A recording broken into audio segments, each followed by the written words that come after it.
Bíblia, José tinha um grande sonho no seu coração, quando era jovem.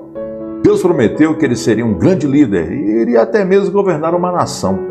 Mas antes que esse sonho se tornasse realidade, José sofreu muitas adversidades.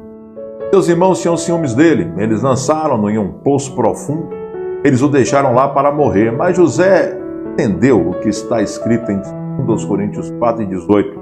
O que se vê é transitório. Uma tradução diz que as coisas que são vistas estão sujeitas a mudanças, mas as coisas que não são vistas são eternas. Oh, glória! As coisas que vemos por meio dos nossos olhos físicos são apenas temporárias, mas as coisas que vemos por meio dos nossos olhos espirituais são eternas. No entanto, muitas vezes permitimos que as coisas temporárias nos desencorajem e nos levem a desistir das coisas eternas. Qualquer coisa que não se alinhe com a visão que Deus colocou em seu coração não deveria ser vista como permanente, mas como sujeita a mudanças. José compreendeu esse princípio. Quando ele foi jogado no poço, sabia que seu destino não se alinhava com a visão que Deus tinha pintado na tela de seu coração. José via a si mesmo como um grande líder. Por essa razão, ele não ficou desencorajado com o que aconteceu. Ele sabia que o fundo do poço era apenas temporário, pois não se alinhava com o que viu por meio dos olhos da fé. Em pouco tempo, uma caravana veio e ele foi resgatado e levado para o Egito. Durante anos, José trabalhou como escravo no Egito, mas novamente ele não se deixou abater. Simplesmente conferiu o quadro que estava em seu coração e dizia: não, este não é quem eu sou. Ser um escravo não corresponde à promessa que Deus colocou sobre a minha vida. Isso também passará. Ano após ano, houve decepções, contratempos, situações injustas. Ele apenas continuava a conferir a imagem que Deus havia colocado em seu coração. Um dia, as portas certas de fato se abriram. José foi colocado no comando de todo o Egito. Dessa vez, ele poderia finalmente dizer: agora sim, isso é permanente. E isto é o que tenho visto na minha imaginação todos esses anos. Todos nós enfrentamos decepções, contratempos e situações injustas. Às vezes você se sente como se tivesse sido jogado em um poço. Mas em vez de desanimar e deixar que isso ofusque a sua visão, simplesmente olhe para dentro de si mesmo. Você vai ver que aquele poço não corresponde à visão que Deus colocou em seu coração. Como José, você pode dizer: isto não é permanente. Esta é apenas mais outra parada no caminho rumo ao destino que Deus reservou para mim. E qual é a declaração de hoje? A última declaração, hein? Dia 31. É o dia 31. Não é o dia 31 do mês, mas é o dia 31 da sequência de declarações que nós temos feito até então. Eu declaro que tudo que não se alinha com a visão de Deus para a minha vida está sujeito a mudanças. Doenças, problemas, carências, mediocridade, nada disso é permanente. São apenas circunstâncias temporárias. Não vou ser movido por aquilo que vejo, mas por aquilo que sei. Sou um vencedor e nunca uma vítima. Vou me tornar tudo o que Deus me criou para ser. E esta é a minha declaração.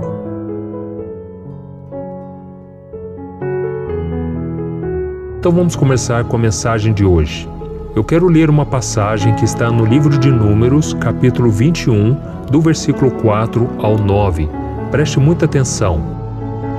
O povo ficou impaciente no caminho e falou contra Deus e contra Moisés, dizendo: por que vocês nos tiraram do Egito para morrermos no deserto?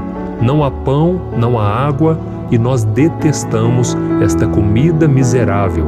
Então o Senhor enviou serpentes venenosas que morderam o povo e muitos morreram. O povo foi a Moisés e disse: pecamos quando falamos contra o Senhor e contra você. Ore pedindo ao Senhor que tire as serpentes do meio de nós. E Moisés orou pelo povo. O Senhor disse a Moisés: faça uma serpente e coloque-a no alto de um poste. Quem for mordido e olhar para ela, viverá. Moisés fez então uma serpente de bronze e a colocou num poste. Quando alguém era mordido por uma serpente e olhava para a serpente de bronze, permanecia vivo. Olha isso, irmãos, que interessante, né? O povo de Deus, eles estavam no deserto, depois de uma longa viagem que eles fizeram do Egito, aonde Deus tirou eles daquele tempo de escravidão, Foram mais de 400 anos escravos pelos faraós da época, e eles então tinham uma vida de escravo, uma vida miserável, mas Deus, ele tocou no coração de Moisés e o chamou para uma grande obra, libertar o povo hebreu daquela situação tão difícil. Então Deus levantou Moisés, que foi até Faraó, e pediu para que ele libertasse o seu povo. E nós sabemos que ele não quis, Faraó endureceu o coração, até que Deus mandou as 10 pragas para que ele enfim pudesse libertá-los. E de forma milagrosa o Senhor abriu o mar vermelho que estava diante deles, eles atravessaram a pés enxutos e eles chegaram até o outro lado, onde havia um deserto que seria o trajeto até chegar à terra prometida. Mas o grande problema é que quando aquela multidão, que alguns estudiosos dizem que eram cerca de 2 milhões de pessoas, eles começaram a perder a paciência e tentar a Deus e reclamar, o tempo todo eles estavam insatisfeitos. E nós sabemos que quando alguém perde a paciência, essa pessoa começa a reclamar, a murmurar e muitas vezes até a amaldiçoar. Porque quando nós estamos no extremo da impaciência, nós não conseguimos raciocinar, não conseguimos pensar direito. E tudo que a gente enxerga à nossa volta é aquilo que nos incomoda. E esse povo se esqueceu da mão poderosa de Deus, que tinha tirado eles da escravidão, conduzindo eles pelo deserto, mas cuidando daquele povo o tempo todo. A Bíblia diz que durante aqueles 40 anos, Deus não deixou faltar alimento, Deus mandava o maná que vinha do céu, Deus mandava codornas para alimentá-los, Deus não deixava que a roupa deles envelhecesse. Dá para imaginar isso, irmãos? Durante 40 anos, nenhum sapato se desgastou, as roupas não envelheceram e ninguém ficava doente. Era algo impressionante. Mas como acabamos de ler nessa passagem, aquele povo começou a reclamar demais. E eles diziam que não tinha água, que não tinha pão, que eles estavam detestando aquela comida miserável que era o maná que descia do céu.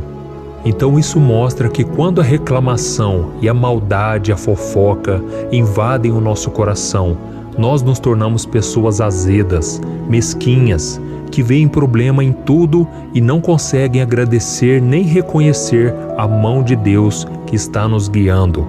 Por isso, meu querido irmão e minha irmã, esta mensagem é para todos nós, porque todos nós passamos por problemas. Todos nós, apesar de vermos a mão de Deus na nossa vida, nós passamos por momentos difíceis. O próprio Jesus disse que neste mundo teríamos aflições, mas ele disse que nós devemos ter bom ânimo. E a Bíblia diz que nós devemos dar graças em todas as circunstâncias, porque esta é a vontade de Deus para nós. Então, se você quiser agradar o coração do Senhor, seja grato. Tenha o costume de agradecer, de adorar a Deus, de colocar a sua confiança no Senhor, ao invés de reclamar. Amém? Porque a Bíblia diz que na hora que eles começaram a reclamar, Deus, ele permitiu que serpentes venenosas começassem a picar aquelas pessoas. E aquele povo caía doente, morria, até que Deus teve misericórdia deles quando eles vieram pedir ajuda a Moisés. E eles disseram: Moisés, queremos que nos perdoe, queremos também que você interceda a Deus por nós, para que Deus tenha misericórdia de nós. Então Deus mandou Moisés fazer uma serpente de bronze para curá-los.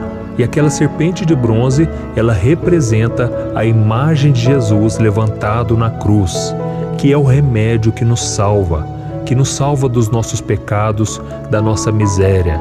Porque quando somos picados pelo veneno do pecado, a Bíblia diz que isso gera morte. Mas agora nós temos a graça do Senhor que nos salva. Amém? E eu quero ler com você o que o próprio Jesus disse a esse respeito. Está lá em João capítulo 3, o versículo 14 e o 15. Jesus disse assim: da mesma forma como Moisés levantou a serpente no deserto, assim também é necessário que o Filho do Homem seja levantado, para que todo o que nele crer tenha a vida eterna. Oh, meus irmãos, olha que promessa maravilhosa. Deus está dizendo isso para nós hoje.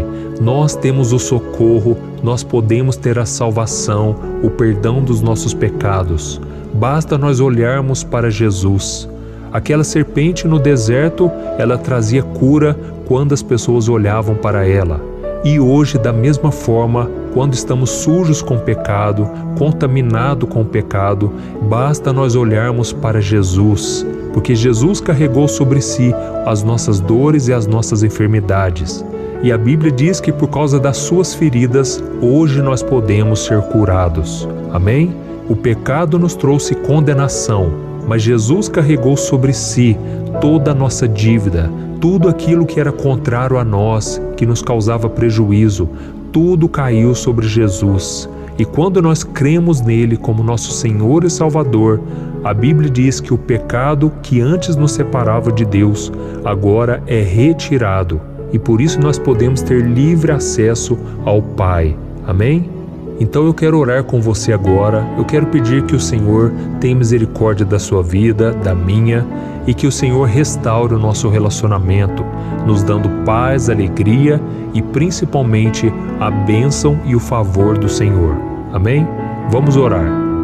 Senhor, meu Deus e meu Pai, eu me coloco na Tua presença neste momento e eu quero Te agradecer, ó Deus, por tudo que o Senhor tem feito em nossas vidas.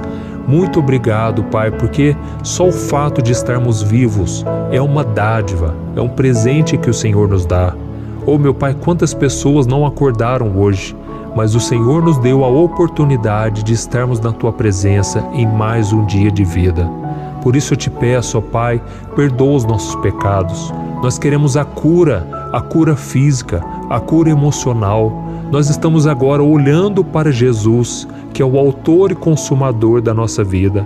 E nós Te pedimos, Jesus, perdoa os nossos pecados, porque realmente nós estamos passando por lutas terríveis.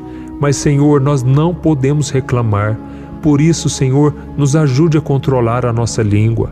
Nos ajude, Senhor, a apenas agradecermos, a darmos glórias a Ti, Senhor, porque o Senhor é digno de adoração. Até aqui o Senhor tem nos sustentado. Quantos livramentos o Senhor já nos deu, quantas bênçãos, Pai, mesmo aquelas que a gente nem pediu em oração, e o Senhor tem nos abençoado. Oh, meu Pai, nos perdoe, quantas vezes nós duvidamos do Senhor e achamos que o Senhor nos abandonou, mas isso é mentira, isso é engano de Satanás. O Senhor disse que nunca nos abandonará, que estará conosco até a consumação dos séculos. Por isso, neste momento, nós olhamos para Cristo e nós tiramos os nossos olhos dos problemas, das coisas deste mundo, porque nós queremos estar contigo todos os dias, até o dia em que nos encontraremos com o Senhor para sempre. Aleluia.